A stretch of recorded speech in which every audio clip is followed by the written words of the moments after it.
शांत रहे हालात फिर से बिगड़ने शुरू हो गए हैं। इजराइल ने गाजा पट्टी पर ताबड़तोड़ हमले शुरू कर दिए। इसके चलते ही यमन के हूती विद्रोहियों की तरफ से भी इजराइल पर मिसाइल अटैक हो गया। आईडीएफ की तरफ से एक बयान जारी कर मिसाइल हमले की पुष्टि की गई। आईडीएफ के मुताबिक रात को सेंट्रल और साउथ नेगेव के इलाकों में मिसाइल अटैक के सायरन बजने लगे। यमन की तरफ से इजराइल पर मिसाइल लॉन्च की गई थी। इजराइल एयरफोर्स ने मिसाइल को सीमा में घुसने से पहले ही इंटरसेप्ट कर उसे नष्ट कर दिया। इस अटैक पर हूती के प्रवक्ता का भी बयान आया। इस बयान में कहा गया कि हूती ने इजराइल के नेवातिम एयरबेस पर हाइपरसोनिक मिसाइल से हमला किया।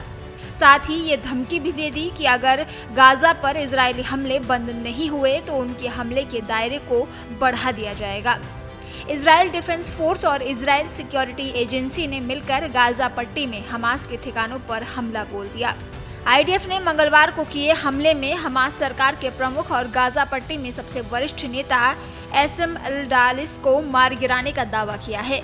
आईडीएफ के बयान के मुताबिक मंगलवार को आईडीएफ ने गाजा पट्टी में आतंकवादियों और आतंकवादी टारगेट पर हमला किया। इस हमले में हमास के पॉलिटिकल ब्यूरो के मध्य और हाई रैंक के आतंकवादियों को निशाना बनाया गया। मारे गए एसएम अल-डालिस ने जुलाई 2024 में रोही मुश्ताहा के मारे जाने के बाद ये पद संभाला था। इस पद पर रहते हुए अल-डालिस गाजा में हमास की आतंकवादी सरकार को ऑपरेट करने के लिए जिम्मेदार था।